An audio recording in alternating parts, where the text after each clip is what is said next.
Welcome to episode 19 of the Walls Within podcast. Today we're joined by Brandon Williams, an accomplished leadership business speaker, leadership coach, major airline pilot, and adjunct professor. He is the founder and owner of LeadTac, a leadership development firm whose mission is to develop and equip leaders of high-performing teams. Brandon also shares with us his experiences as an Air Force F-15E fighter pilot and how he overcame fear as a young person in order to achieve his goals. He gives us an inside look at his proven philosophy on how leaders can make better decisions in the midst of complex and uncertain environments. Finally, we'll discuss 12 human factors roadblocks known as the Dirty Dozen that can stand in the way of success and mission completion.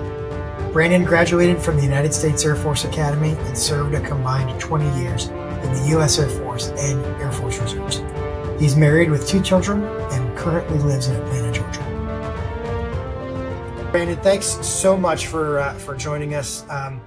Obviously, a wealth of knowledge and experience, and somebody that I've known for just a super long time, like 27 years. I think it's pretty cool. We were reminiscing about some of our past and that, so it's pretty neat. So we're going to talk specifically about the tone of our overall podcast here is mental performance, right? It's talking about individual performance, but we're going to talk about the team aspect and how individuals plug into that and the things that they bring, both the positives and the baggage, the negatives that they bring, and how we can kind of tweak those behaviors into something that allows us to work towards a goal as a team, but improves on the individuals. And so it's really interesting that the experiences of fighter pilots and of professional athletes and those team skills that we have really lend themselves to just about any line of work that relies on interpersonal relationships to perform.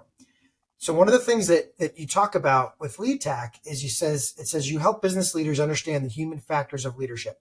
Now, for 2 pilots, human factors is a common term that we use, but we're going to introduce that to what it may mean for somebody that doesn't fly airplanes. Right. And then how to lead change in high-performing teams and how to mitigate human error in complex and uncertain environments. So my question for you is, first off, what inspired you in throughout your robust career of being a fighter pilot, right? Of training future fighter pilots, then of being a college instructor, and then being a captain for a major airline. Like, how does all of that experience and things that you've experienced lend itself to LeadTac and to your business of doing this? And so I'm really kind of curious to pick your brain on that. So Yeah. Well, a great question. Great way to start out, Dave. And Dave and Curtis, again, thank you for having me on. And I love what you guys are doing. So I greatly appreciate that and very excited to be here. But that question is kind of twofold for me, I think. First of all, going a little deeper than that, the whole idea of starting a venture, no matter what kind of business it is. And I look way back to when I was a young child. I think back that some of the things I experienced and changed. So when I was very young, I was very shy, very quiet, very reserved, had a lot of fear as a lot of people do, to kind of get into new things, start new things. And I would kind of shy away from things not because I didn't want to do it, because I was just so much fear, I guess, and just a very shy, reserved person. And then I look as that development, as I got into middle school and then high school and middle school, I really got into sports. I mean, for whatever reason, I gravitated towards football, and that was kind of my thing, my friend groups and all this self-confidence that started coming out. And I started venturing into, getting into lifting weights and starting new things just because of one thing that gave me some confidence. And really looking back on, and this all goes back to fear, really understanding what fear really is and what it does. And so more experience I had, go to the Air Force Academy, going through that, experiencing a lot there. Eventually going to Air Force pilot training, which I tell people all the time, it's one of the most challenging years of my life in terms of it's not exactly a marathon, but it's not a sprint either. It's kind of a crawl, it's definitely a fire hose effect, but it's a year long or more.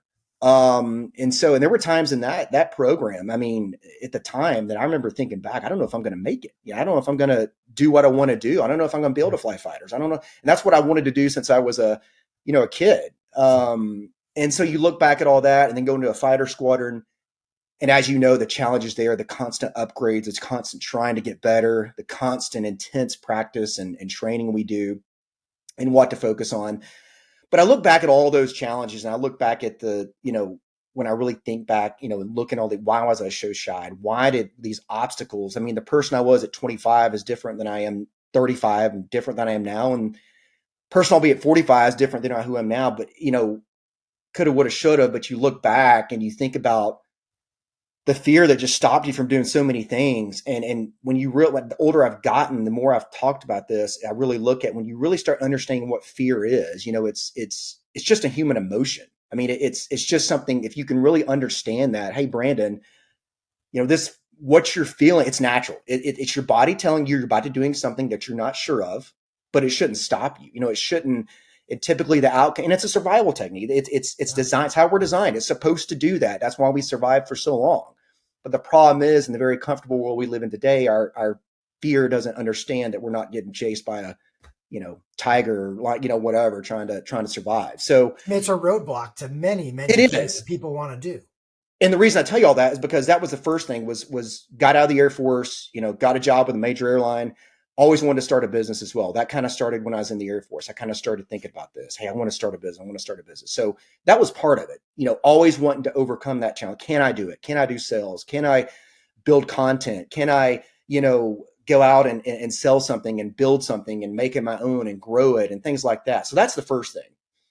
The second thing where I got the idea for it was thinking about, Dave, to our experiences and thinking about what when I came out of the Air Force Academy going to pilot training, and when I came out and from that young 20-something-year-old or in my young 20s, and then just a few years later, I find myself like over the skies of Iraq. And here I am literally at the controls of this $50 to $100 million piece of military equipment. And the U.S. government has trusted me to go out and make decisions.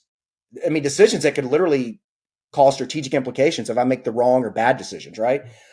And so I look at that and how did we set our teams up? How did we understand, number one, from a leadership standpoint, how we lead people through those environments in dynamic, complexity, uncertainty, but also the human factor side of that.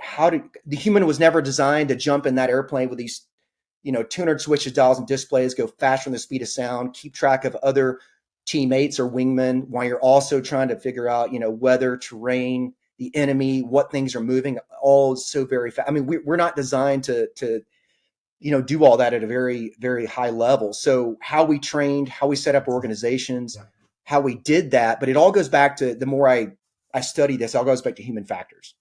And so how we as humans interact with our environments. But that was the idea behind my whole company, what I'm doing, Dave, was number one, I've always wanted to do that. I wanted to start a business.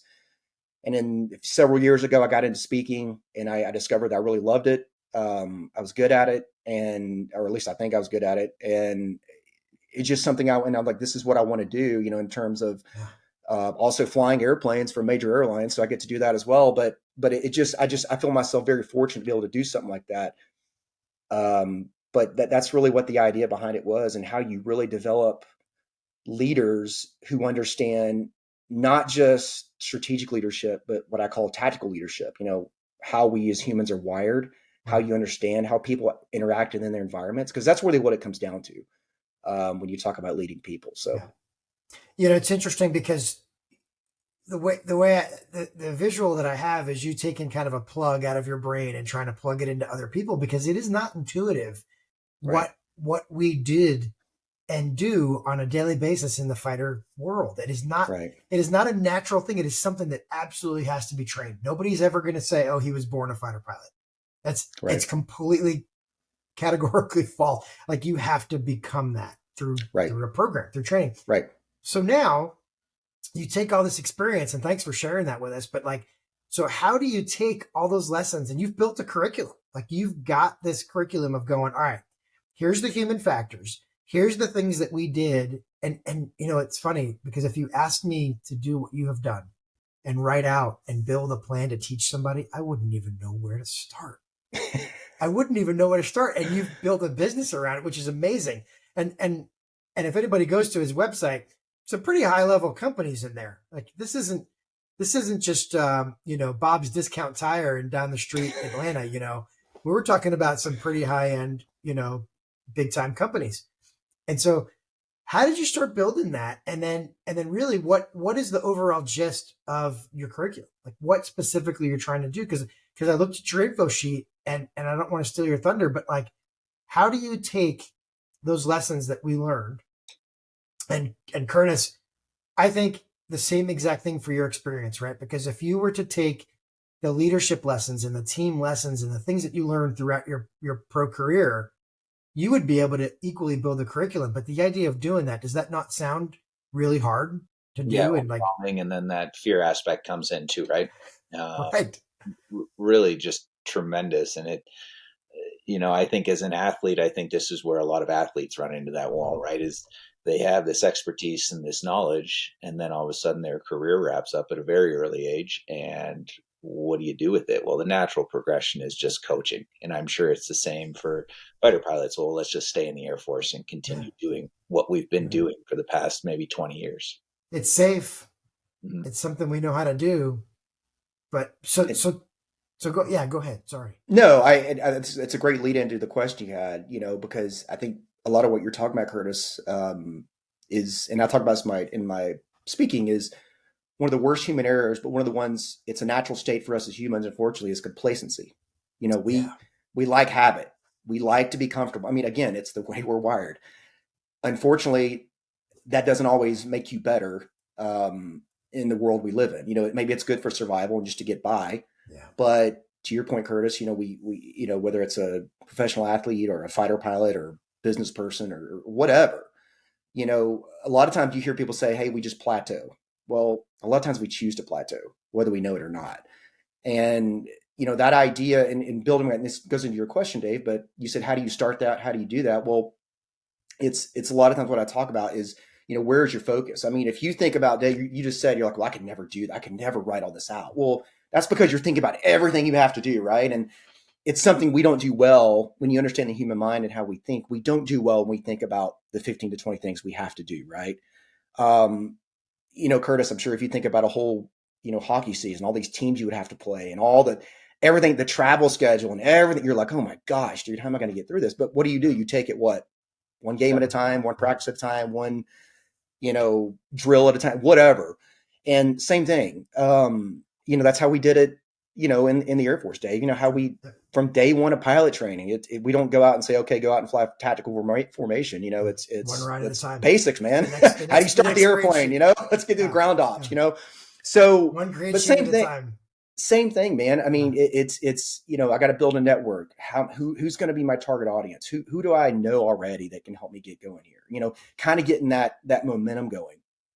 I'd kind of, like I said, I started speaking about 8 or 9 years ago, just doing some other stuff, and I found out that I really enjoyed it. So I said, okay, how do I, capture more of this? How do I kind of do my own thing here, and how do I build this network? So build a network. Okay, what's my how I'm going to market myself? How am I going to brand myself? What do I want to do? And kind of just taking those things one piece at a time. And slowly what you'll start to see, and I just kind of came to this realization a few months ago. Like I look back a year or two where I was, and you'll see I have more and more clients, more and more events, and it just slowly starts to build, momentum. But again, you can't just go there in 1 week. It's that building block approach. That's really how I've kind of done it. And when I look back at how we capture those leadership lessons learned, if you will, from my time, what I developed was I look back on, again, my time as a fighter pilot and airline pilot and some other things we did in the military. And don't get me wrong, some of my lessons are not just relegated to fighter pilots. There's several areas and teams in the military where many of these things are the same thing. Yeah. Yeah. But I said, okay, here's what we did. Whether it's, you talk about commander's intent and focus and alignment, or you talk about situational awareness and how we talk about that all the time. And I said, okay, here's what we did. But then I said, why does that work? And how do people understand that? And that's where I brought my human factors training in, which, I was a Air Force safety officer, which meant I went to Air Force safety school. So what that means is I was trained to, if there's ever an Air Force mishap, we're trained to go in and investigate it and find out why that happened. And really what that's all about is human factors. There's a human decision in every Yeah. single aviation mishap out there. And so I take that same idea and applied it to business or other teams or organizations. Cool. But I combine that with, what we did as fighter pilots and in that world and said, well, this is why this worked, because we were doing a lot of things, whether we knew it or not, that really related back to how humans interact with their environment. How a pilot in that cockpit fly that F-15, why this training method works, why you focus on, hey, if I'm flying at 500 feet off the ground at, doing 600 miles per hour, why my instructors told me, hey, Brandon, your focus needs to be outside, because guess what? 1 degree nose low at this speed, this altitude, you're going to smack the ground at about what, 2 to 3 seconds or something like that. I So remember the time to die charts. exactly. So you disregard all these other, and well, you don't disregard everything. I mean, you still got to look at your altitude and your airspeed, but for the most part, those are the only two cross checks we call it that you're looking inside. Otherwise, you're outside. But the reason we do that, because we know the human mind can't focus on more than about maybe 2, maybe 3 things effectively. And so I kind of combine those two, and that's where I really got the content for that. So it's not just me telling stories about, what I did, but this is why this works. And I bring in other examples from other industries and other companies and things like that. And Curtis, that a lot of that applies, because I've used sports examples as well, directly to a especially professional athlete. So that's kind of, how you did it. I would say, if I could describe it, you start small and like anything else. Right. And then where I came up with the content was kind of combining both of those areas. So let me put you on the spot a little bit, because I read through your website, and I'm going to ask you a question that you ask on your info sheet. And it says, how do effective elite teams maintain focus on important goals and strategic initiatives? So if you were going to summarize that, answer your own question. How do they do it? How do you do it? What do you leverage? What is the secret sauce? For somebody that's listening to a 45-minute to 60-minute podcast, right? We're not going to be able to go through your whole curriculum because it's awesome. Right. But what is the secret sauce? What do you think? Well, again, the idea goes back to understanding how we're wired. So I talked about, we don't do well thinking about everything, right? All these things we have to do, but we do what the human does really well.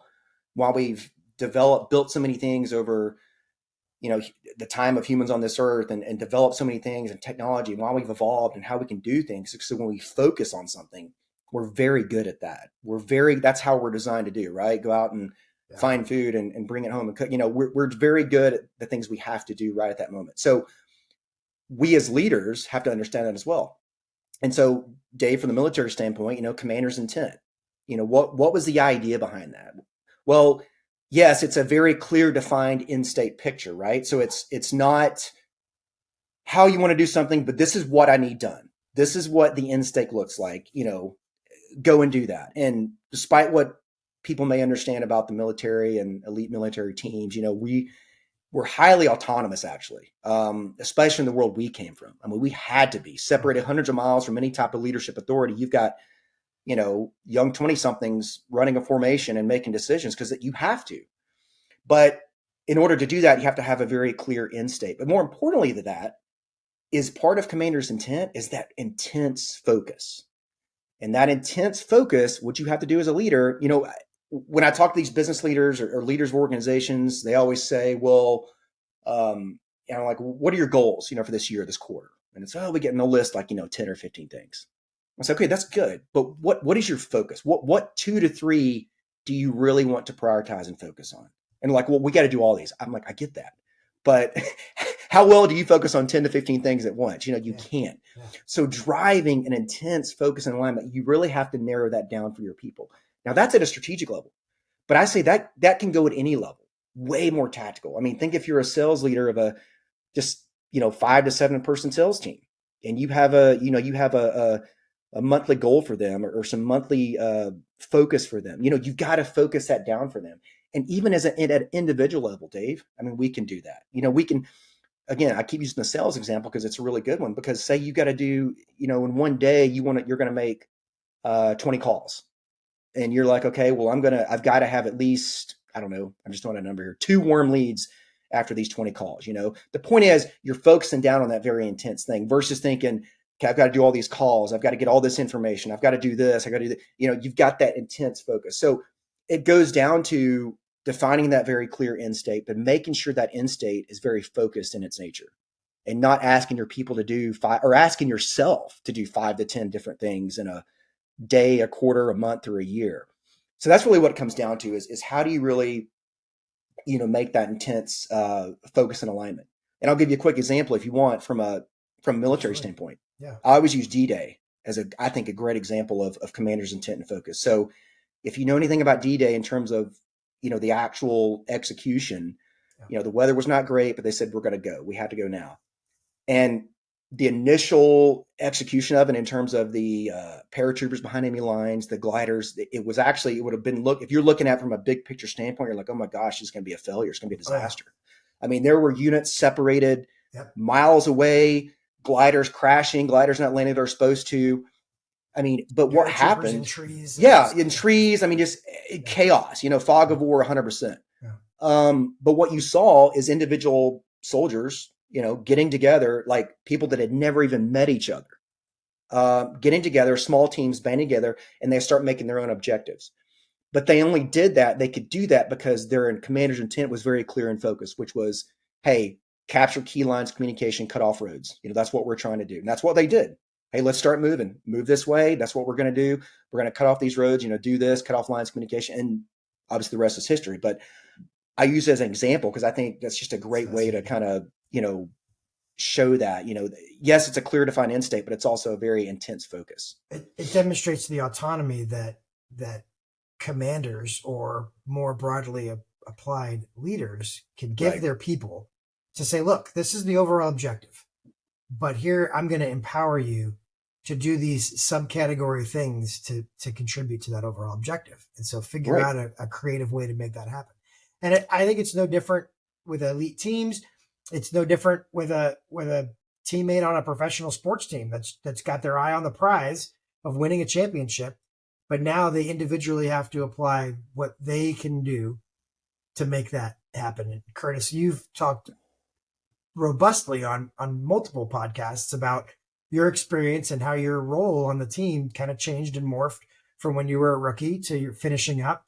And it's interesting because I view that as you were given really the commander's intent, which is to be a goalie and to win games and keep your team on the path to championship, but also like, what is this sub role, like things that you can do. So I mean, that first and foremost resonates with me. What do you think? Yeah, it's great. And what's interesting to me, in obviously my world based in the athletic environment, is, well, we all had a singular goal. And for hockey, obviously it's the Stanley Cup, right? And then everybody has their own individual personal goals inside that. Brandon, I'd love to hear, like, just from a corporate setting, like, when you're dealing with a company that may have thousands or tens of thousands of employees, a hockey team's got 24 players on it, staff, coaches, that's maybe under 50 people. And there's just one objective, right? And that's to capture the Stanley Cup at the end of the year. So, like, how do you get leaders to convey um, just that sense of importance in their goals that they're trying to accomplish as a company? Like, how does everyone buy into something like that? Because it seems, from an athletic point of view, it's pretty simple. The concept is pretty easy to grasp, right? We just want the trophy at the end of the year. But what's the incentive for just an employee maybe at the bottom of that rung to really buy into the message that these leaders are trying to sell? Well, and I'll kind of start that with a question for you, Curtis, in terms of, because you make a great point, win the Stanley Cup, right? That's it. And there's not much more to say about that, because if you don't want to do that, then you're in the wrong place anyway, right? So, but let me ask you this: why was that? What drove that? Was it when you say win the Stanley Cup, was it you think players or your teammates were thinking, or people in your organization were thinking, well, financial rewards, or do you think they were thinking more the sheer emotion of being number one at the pinnacle of what you do? Good point. And I think you're probably going to say, well, it's being the pinnacle of what you do, right? It's that yes, of course, there's other things that go with that.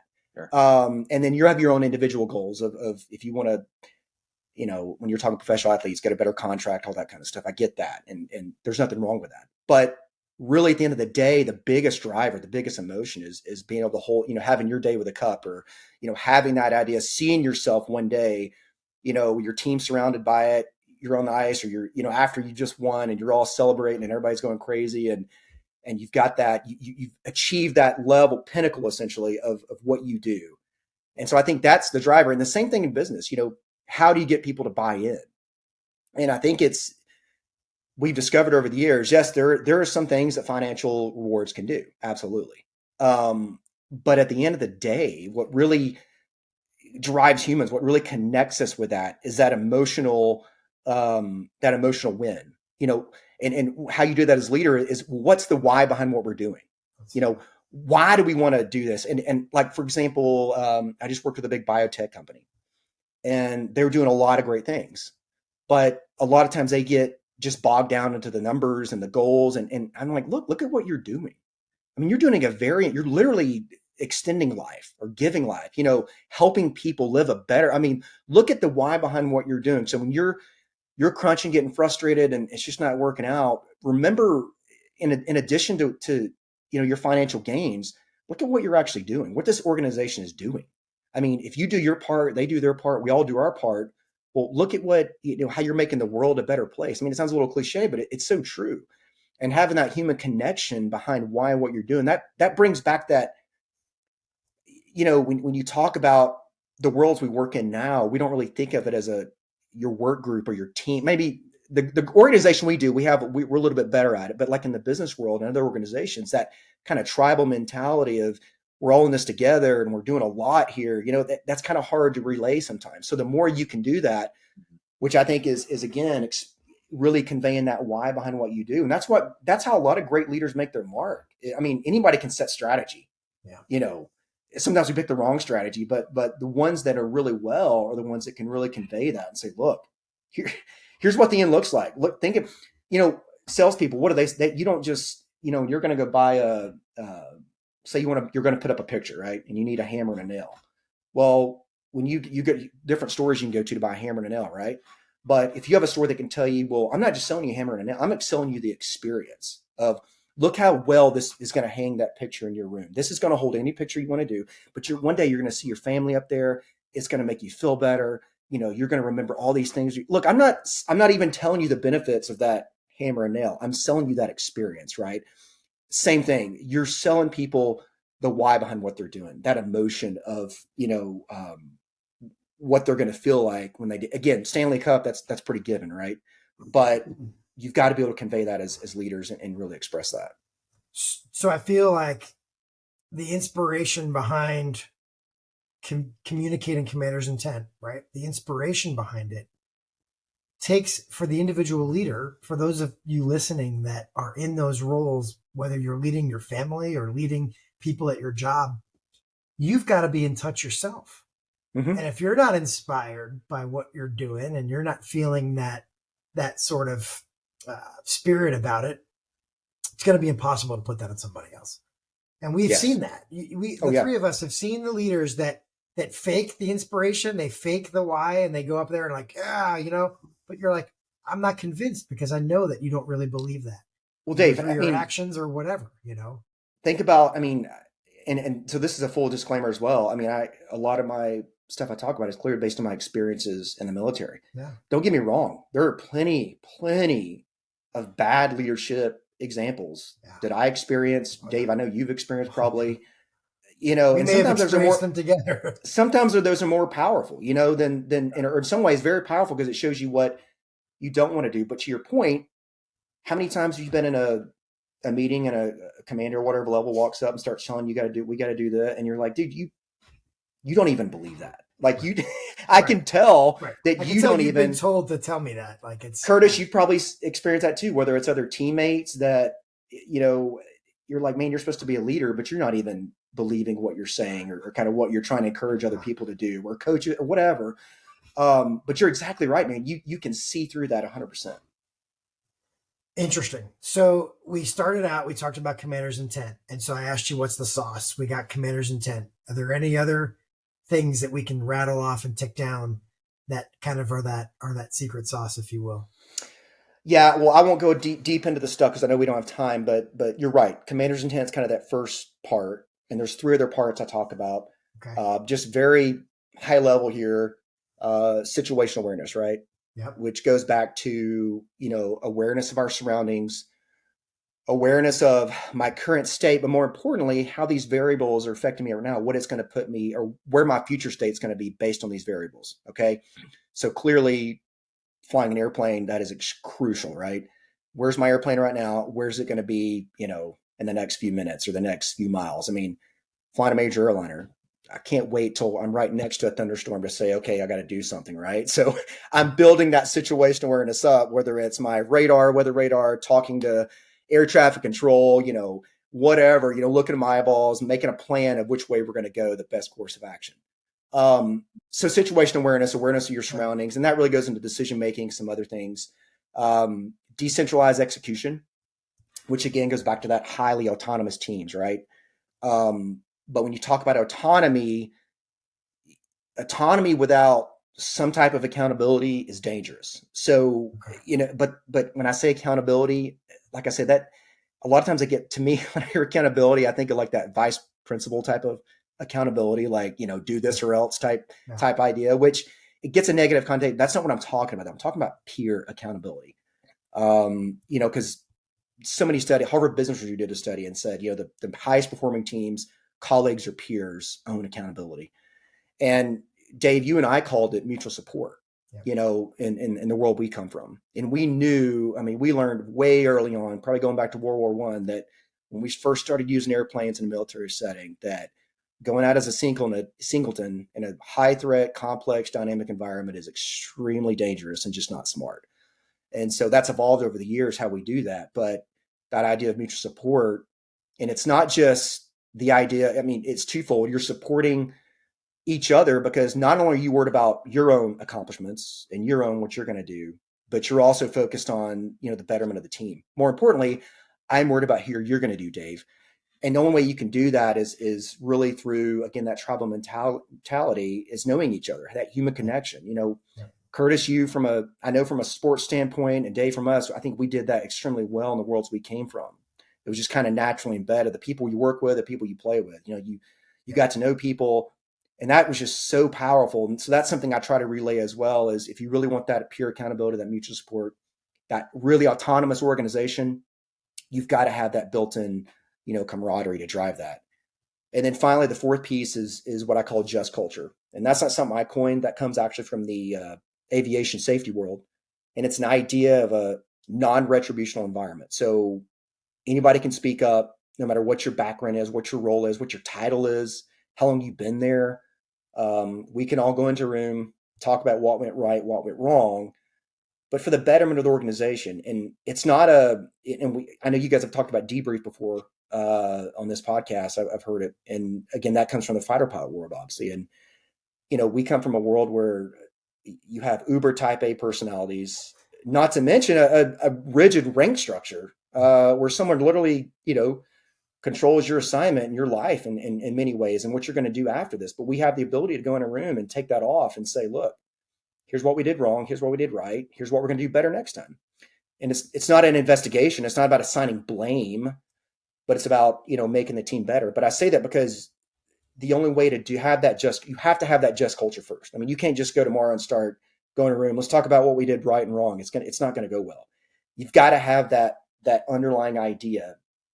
And the way I always tell people, the way to start that is leaders have to hold themselves accountable first, and people have to see that. And people have to see you do that as a leader. If you're a leader in an organization, and going back to your human performance standpoint, I said, you got to be honest with yourself many times. Yeah. And you got to be honest. And that's something I always have struggled with and continue to struggle with is, I debrief myself on certain things or a certain week or a certain event or this or that. Okay, let's really look at it. What did I do well? What did I not do well? And sometimes maybe I ask others to look at it, but really you've got to, when you come down to a human performance standpoint, being honest and holding yourself accountable and bringing in others to help you hold yourself accountable, I think is really important. Yeah. So that's kind of the four main areas of it, if you will. There's so much more to go into, but that's kind of, wraps up or kind of summarizes human factors leadership, as I call it. Yeah. So it's interesting because as I peel all these back, they're very near and dear to me. And I can go into each of these at length as you bring them up. Commander's intent, situational awareness, decentralized execution and accountability to your teammates, and then just culture. Mm-hmm. And we talked pretty in depth about commander's intent, situational awareness. I think the thing that when I hear that, I think of communication.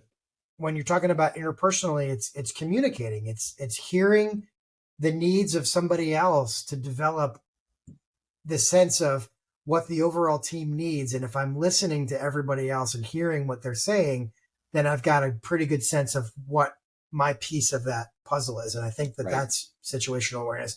Then decentralized execution, we talked about this. Curtis, I know it's no different in the hockey world as it is in the fighter world.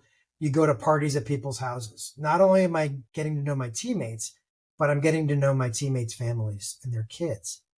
And if I think about failure in my role, I think what that failure may mean to somebody on my wing. And if they fail, now I've not only let them down, I've let down their spouse and their children and what they're trying to do and their family goals, and I've let them down. And in the case of flying fighter jets in combat, the implications are far greater. And I've been in a situation where I've had to look a spouse in the eye and say their husband isn't coming home. And Mm-hmm. so it's life or death. And you may be listening to that going, well, nobody, in my job in company XYZ, nobody's asking me to lay my life on the line. But if you think about it from that perspective, could you do that? But And they if could you lose their could, job. I mean, they your friend could could. lose their job. Your friend could get a Yes, demotion. I mean, that's it is all relative, and that is exactly right. It is no less impacting because it doesn't involve your physical life, but it involves your home, your mortgage, your bills, your tuition at your kids' schools, things the like that. the So the frame of reference is different, but the that's right. human interactions, the human factors That's are right. all the exact same. It's all the same stuff. And then finally, just culture, right? So like this non-retaliatory environment, that is not the safe space, safety pin sort of stuff that we're talking about. It's again, it's an additional measure of accountability, and it's being able to take the rank off and have unfiltered opinions of what's actually happening. And we did talk debrief at length, but I think it's super important that you go in the room, close the door, the rank comes off so that you can get the feedback that you need as a leader. And if people are afraid to talk to you because they're afraid they're going to get clobbered, then you're never going to really truly Right. know what's happening. And so those four things I think are, to your point, that the secret sauce of this is taking those lessons that we've learned and applying them in your world. And I think, yeah, I think if folks read into these topics, they can really get a wealth of information. Um, that's So, that's awesome. and just Go one ahead. more thing, Dave, you brought it Yeah. up, and I thought it was a great point. Is you were talking about roles and communication and situational awareness, and actually under when I talk about mutual support, I talk a lot of times I'll talk about role establishment, which really goes back to not only is it important that you understand what your role is in an organization, but understanding what other teammates' roles are. Because how can you provide mutual support to someone if you don't know what their role is or you don't know what your role is? Right. I mean, so it's very, and that's a job as leaders to make sure that's very clear. Understanding what your role is on a team, because you got to be able to do your job, but you also want to be able to step in when you see Dave stumbling a little bit, or Brandon needs a little support here. I can tell he's Right. not, getting this for whatever reason. So that's critical part of that as well. Absolutely. So there's one other piece of this that we talked about, and one of the things that I kind of is, how do you get this data, right? How do you get what you're talking about? How do you understand when mistakes are made? Because we're not perfect, and we have these human factor things driving us, and we're going to get into it in a minute here, where we're going to talk about the dirty dozen. And I love that you brought that into the conversation, and I'm going to tease that here for a second. But before we can talk about the dirty dozen of these human factors things, is how do we get data as leaders? And it centers on this idea of debrief. And Mm-hmm. when our people make mistakes, Mm-hmm. if we take those at face value, somebody makes a mistake, we didn't meet commander's intent, Mm-hmm. or a human factors thing stepped in, one of these 12 things that we're going to talk about. How do you get the data? How do you figure that out? And you and I and Curtis, I've talked to you. We had a pretty lengthy conversation on the phone the other night about perception, decision, and execution. And those are the three things that go into typical decision making. And the variables and the data that people have when they're making decisions, is it how it's perceived? What did they decide to do? and how did they execute the mechanics of it. And so those are, again, those are things that we try to pull out of fighter pilot debriefs. But how can we use those ideas of this perception, decision, execution problem to really get at the root cause of a mistake and improve? Right. Well, again, this really goes right into just culture and debriefing. Dave, you're exactly right. And when my actual debrief model, I have one specific step that it's actually execution. And what that really means is before you get to the analysis, you've got to get on the same page of what exactly happened. We call the truth data. Curtis, from your standpoint, it's, big eye doesn't lie, right? Watching film. Well, you may have perceptions of, well, you missed this or you didn't do this. But when you go back and watch the film, you're like, oh, this is what really happened.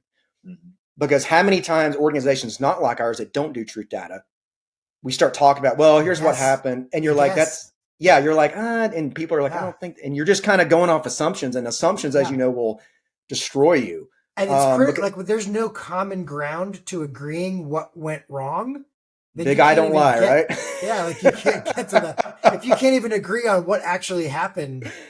You can never get the truth, right? I just have, whenever I say that, my high school football coach, I can just still hear him saying, "Big eye don't lie." Like, watching the film on Monday or whatever, and going. But it's so true. Because first of all, you got to get that same page. You got to be on the same sheet of music first. Let's establish what happened. We're not doing the analysis. Here's what happened. Now you go into that of the whys. And Dave, that goes back to just culture or debrief culture is just opposite of what I call, or you may have seen this, is blame and train culture. Yeah. So blame and train is more of that investigative approach. Well, Brandon, you didn't do this. You didn't close this cell. You didn't get that because you don't know how to close. You just didn't do it.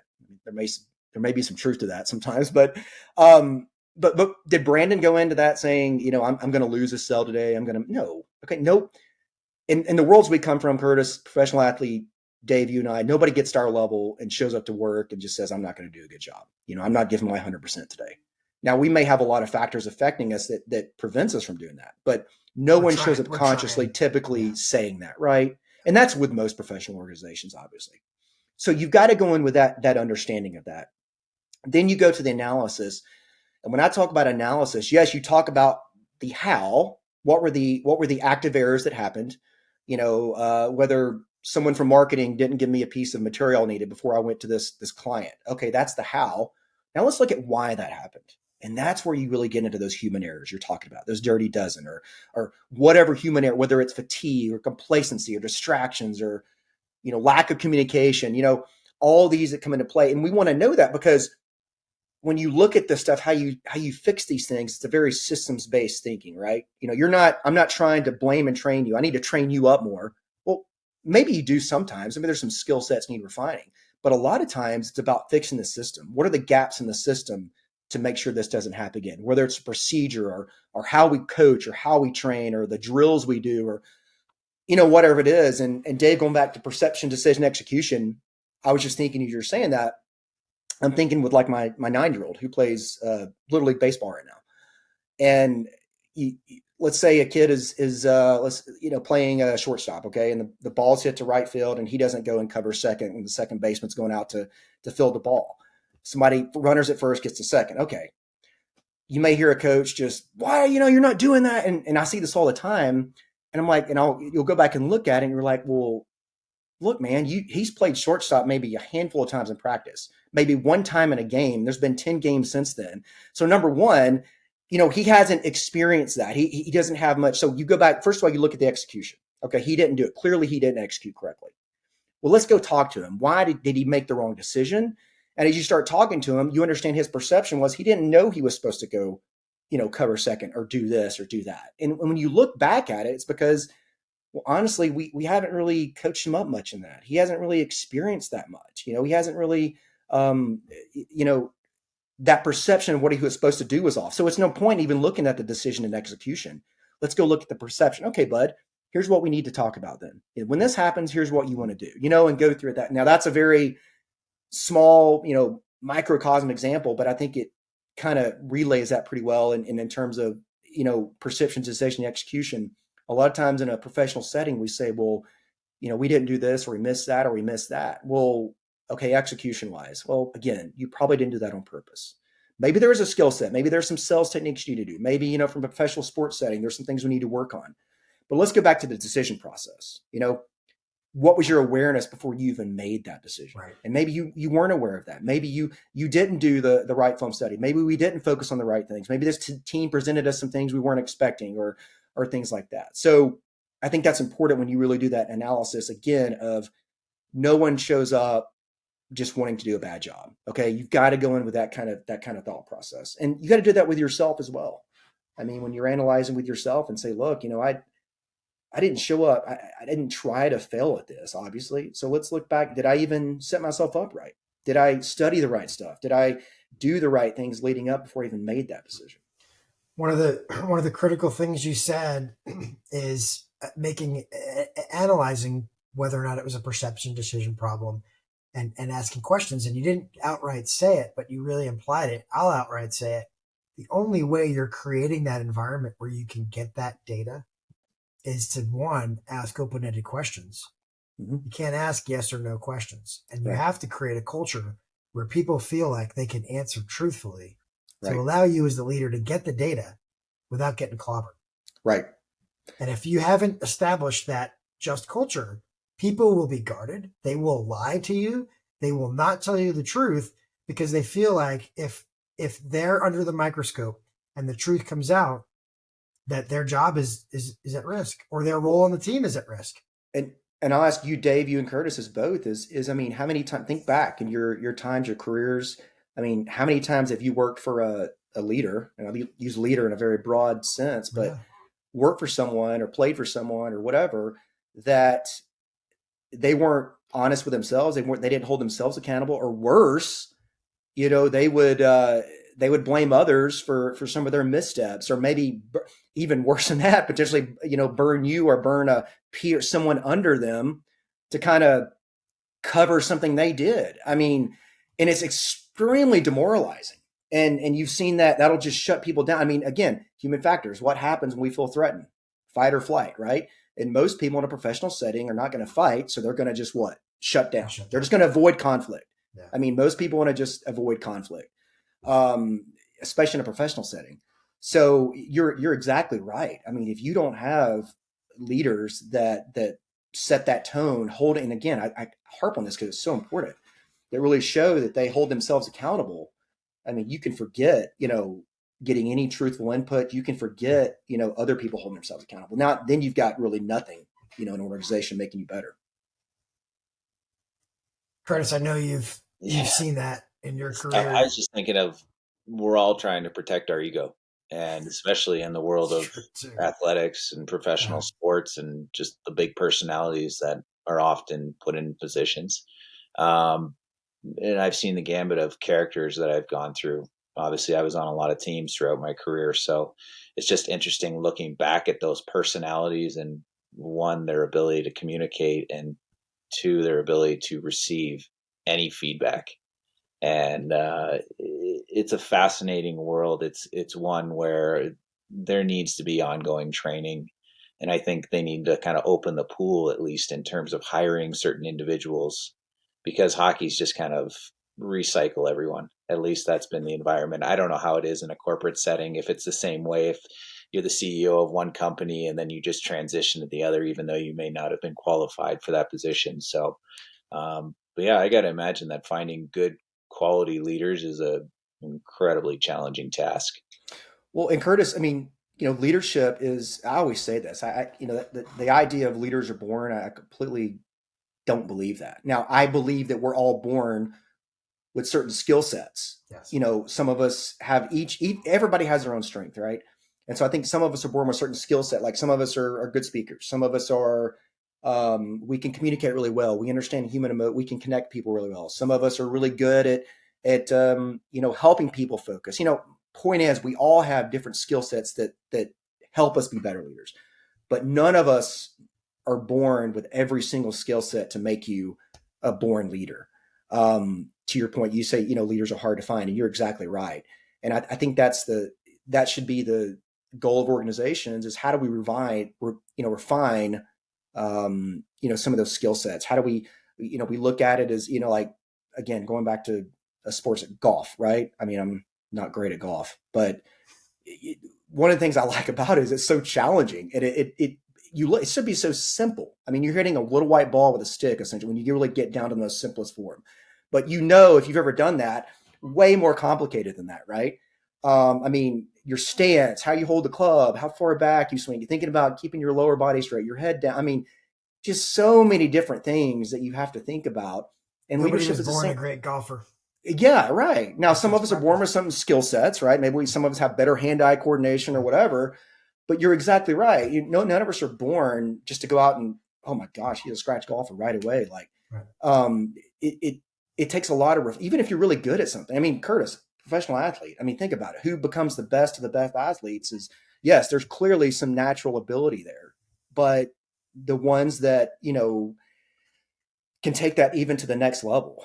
Leadership's the same way. How do we refine that? How do we, make that better? We do that with everything else, like with technical skills, flying airplanes or playing hockey, but we don't do that when we talk about leading people, like making a conscious effort to understand human factors or refine those skill sets of leadership. I guess one Let's. question, sorry, I have just about when working with the leaders and stuff, have you found at any particular age, like, is there an age group that where it really just kind of all comes together and all these pieces just seem to kind of blend? Because I'm sure, obviously life experience, work experience all plays a factor into it. But is there a certain point in anyone's working career where it all just kind of begins to meld together and they You kind of know, I, become these I really don't know if I can, yeah, I don't know if I can answer that great, Curtis, but I will tell you this because I've thought about some things like that, not just from a professional business perspective, but just from a life perspective of, when do you actually get it? Like when do you, you actually get it? And I think what I've come to, and I don't even know if this is the right answer, and I don't know if there is a right answer, but I think it's when it's a point when it's kind of, I don't want to say too late, but when you're kind of done with all of it. I mean, when you're retired or you're outside of that, and because of all those life experiences, and when you finally get detached from it and you look back and you say, okay, here's, man, if I'd have known this then, if I'd have known that then. I don't know if there's a certain age that I could tell you, or a certain phase in your life. Clearly, the more experience you have, the more things you've put yourself through, the more things you've done, the more lessons you've learned. I mean, mentorship has a lot to do with it. I mean, there's so many things that has a lot to do with it. And I think that path is so different for so many people. But I think one area where I think that if you look back, or when I think about it, it's when you've, just from talking with people, talking to people like my dad, who's passed away now, but or other older people, and they just tell me all this stuff that if they would have done this or this or this, and here's the secret sauce to life, or this or that. I mean, I think that it really goes back to when you're kind of finished with all of it. And I don't know, that's the best answer I have for that. But that's kind of what I've kind of come. I can't really define. I don't think a certain age where certain leaders really get it. I think certain people get it quicker than others sometimes, and are better at certain things than others. But there's just so many different things that go into that, I think. it's the same as athletics. Once you figure it out, Yeah. your body starts It's defying it. probably too late, right? Well, it's like Dave will like this quote. It's like situational awareness. How do you know Yeah. when you've lost it? Yeah. When it's too late, when you're already in a bad situation, like, oh my gosh, I lost situational awareness like Yeah. 5 minutes ago. Now I got to get it back. So, Yeah. You don't kind have of it. You don't know you lost it. that's what's dangerous about it, right? So, Brandon, what really resonates with me in that analysis to Curtis's question is the idea of detached and look back. hmm I look at um, emotionally separating yourself, hmm which allows you to be more objective Yeah. in your view. And hmm so I think if you're a leader, if you can detach the emotion from your decision making, Right. I don't want to detach emotion from what inspires you and from the Right. goals and those things. But Right. if you can detach emotion from the way you decide and make decisions, and then the look back is the reflection. Right. Can you look in the mirror and debrief yourself? hmm Because there's no harder critic in this world than Right. Dave Paolillo. hmm And so those two things really resonate with me. Detach and look back, like, holy cow. Those are really two very, very powerful words in this whole discussion. Yeah. I mean, I know you guys talked about Jocko. I love Jock. Listen to him, and he talks about that all the time. Is detaching from a situation, and he's exactly right, and you're exactly right because you detach from that emotional, and that's another human factors thing, right? I mean, because like it or not, we always make decisions with we're humans. We're not going to get Yeah. away from that. But the more that you can um, detach from that, look at that from an objective standpoint, and maybe that requires getting some other inputs from other people. You're exactly right. I think the better your perception will be, your decisions will be. Um, yeah, that's a phenomenal point, though. Yeah. So let's talk about the dirty dozen. Brandon, what is we, we can rattle off the list, and I want to do that just so that our listeners can write these down, pause Sure. it, rewind it, and go, hey, what's the list? But I want you to introduce, what does the dirty dozen mean to you? What is this in this conversation of human factors and the things that center around the individual people stuff when it comes to leading teams and objectives? What does the dirty dozen mean to you? Right. So when I set my methodology up, I set a baseline, and I always start my talks and workshops out with this. I say, look, there's an understanding that we work in a very, and Dave, this is going to coin with you as well, volatile, uncertain, complex, and ambiguous environment. Okay, VUCA, something that we come from the military world. It's an underlying basis of this is a given, the kind of world we're going to operate in, that we have to be able to execute it at a very high level. Uncertainty, complexity, volatility, ambiguity, right? So I tell people, look, the world you operate in, no matter what you do, these teams I work with, we work in a lot. You can't get away from it. Whether it's the way data moves now, the way we work in remote teams, how fast information comes to us, how fast we're expected to perform, to get better. It's all defines complexity. But the problem is when you look at a human factor standpoint, what does complexity do to us as humans? Well, we don't like complexity, right? We like simple. Like I said earlier, we like to be complacent. We like habits. But complexity, what it really comes down to, what it drives is human error. Okay.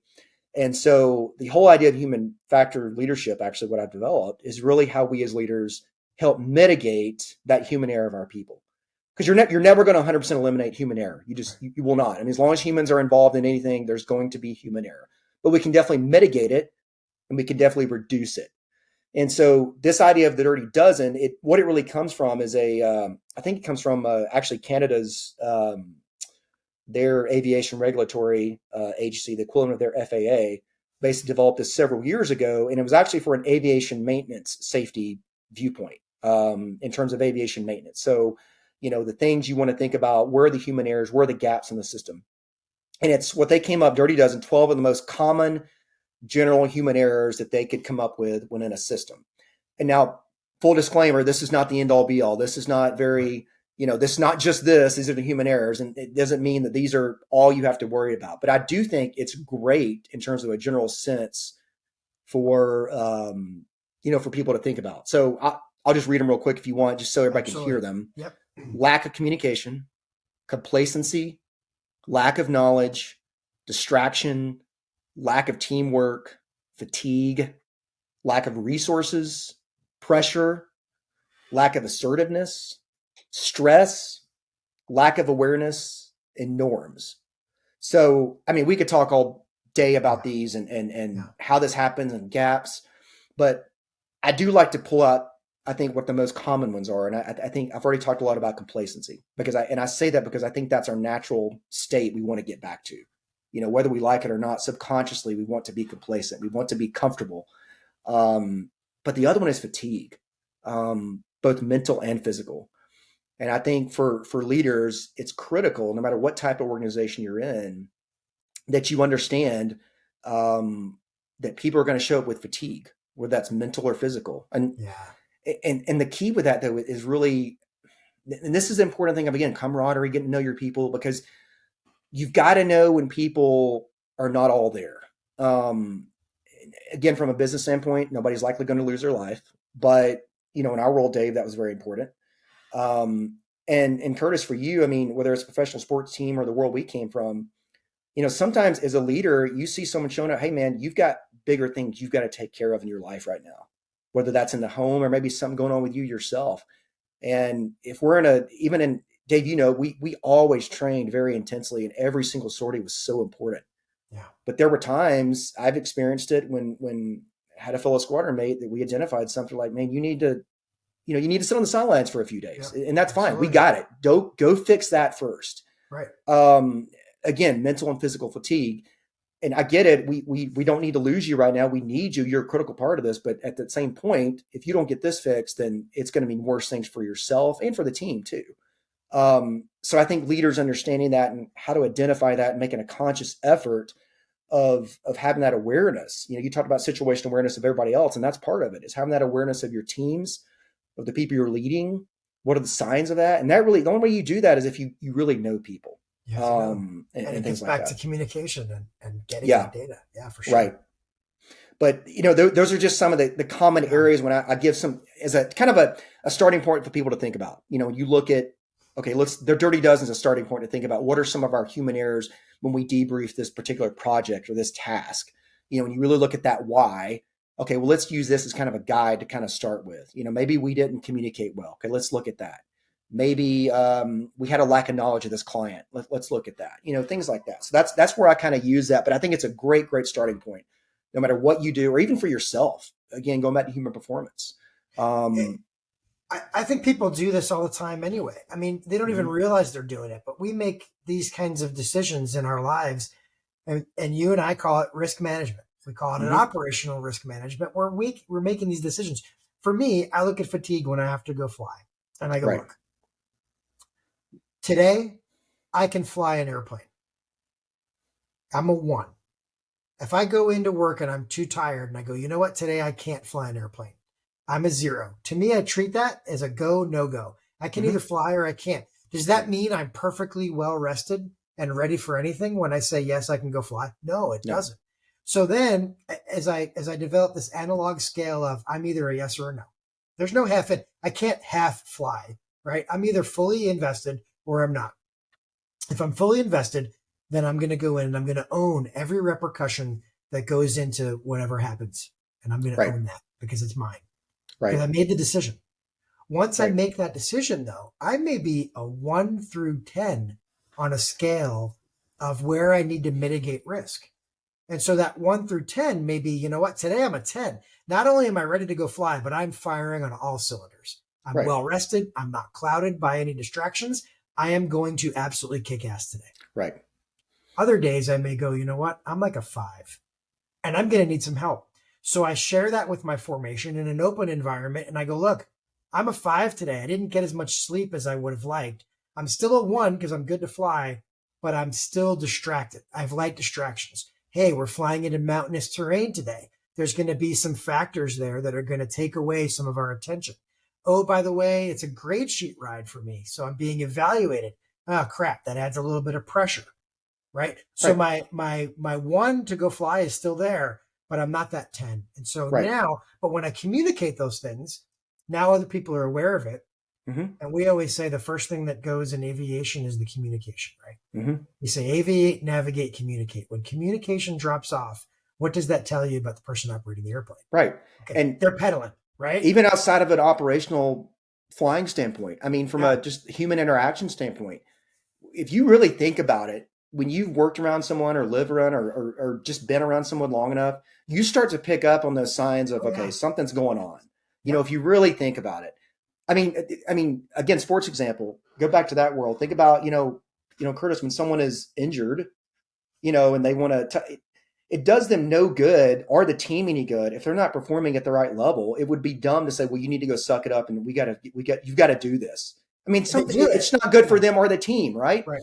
But I mean, they do, Dave, but other times what happens is, your coach knows it, the trainer knows it, other players know it, say, hey man, you need to sit this one out and get better. Right. My point is, we do that a lot of times from a physical standpoint. We don't do that from a mental standpoint, of mental fatigue. We don't ever talk about that. That's right. We talk about physical incapacitation. We talk about physical injuries, but we don't do that from a mental standpoint. Yeah. We see people limp because they got a bum knee, but we very rarely get to see people limp. But there are signs. That's the thing about it. There is, but we're not conditioned to look for them because we come from a generation of rub dirt in it and go, no, I'm good. I'm gonna press on. I'm absolutely at my end, but I'm gonna hide it. Right. Because that's how I defend myself. Right. Yeah, it's fascinating. I mean, there's so much biofeedback now. Every player was essentially tracked during the That's games, cool. and you can see in their jerseys there's like a little bar sewn into the back Hmm. where they can gather all this information. Yeah. And a few teams have kind of started implementing stuff where there's a little 5-minute questionnaire that you have to answer when you do your weigh in the morning, and that pertains to the mental side of it, just kind of where you are at mentally. But as Dave and I have talked about at length, it's still a tough conversation, or does it actually mean anything when it goes to the top and they're like, hey, this guy's not in the right mindset right now? Right. Does anything change? And I Right. think it's getting better, but it's, if you can create that environment for people or individuals to say stuff like that or be open and honest about stuff, it's probably for the best long term and in the short term, I especially mean, right. with And fighter. Curtis, yeah, you're exactly right. The questionnaire you're talking about, and Dave, for us, like, I mean, I don't know, I guess I still do this. When we come back from deployment, you fill out this questionnaire. Do you feel good? And everybody, what does everybody do? Firewall it. Post Yeah, I'm deployment good. health Right. assessment. Yeah. I'm not thinking about hurting I mean, myself. I don't drink too much. I didn't kick my you're dog. I'm good. right, Curtis. You're going to show up in the morning. Like, do Yeah. you feel well today? Well, of course I do. You're going Yeah. to say no. I mean, like, but that's a great point. I mean, that's good. You have things like that. That's just one layer in the system, right? The other, I think, more important layer is whether it's teammates or coaches, staff, trainers, whatever, Yeah. being able to really connect with people, identify that, know what you're looking for. And again, I keep going back to this, but it really goes back to that getting to know each other and that camaraderie, which we do well within the backgrounds we came from, Yeah. but stressing that in other organizations. But more importantly, taking some of that idea away. Hey, it's okay, man, if you're not ready to go right now. That even at our levels that we were in, you've got to have that open, honest communication. And again, that goes back to leadership. It goes back to fostering that. And yeah. So, so as we wrap this up, the applicability of all these conversations isn't just for fighter pilots or professional athletes. It's for everybody. Mm-hmm. And so we talked about all those sorts of things. We talked about your four, the commander's intent, SA, decentralized execution, and just culture. And then we talked about whether or not we can operate in this volatile, uncertain, complex, and ambiguous environment and keep the dirty dozen from getting too dirty on us, right? So we want to keep those things at bay and do those things to mitigate. Right. But I think if you write these things down in your life, so as an exercise, I think everybody listening can write these terms down. And I'm going to hang some of this stuff up on our link tree. So go back and look to that. You can get to the link tree through our Instagram.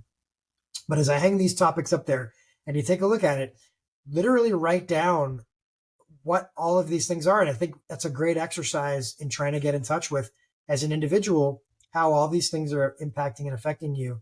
And then you can get after kind of combating it. And once you're aware of it, it's much easier to recognize.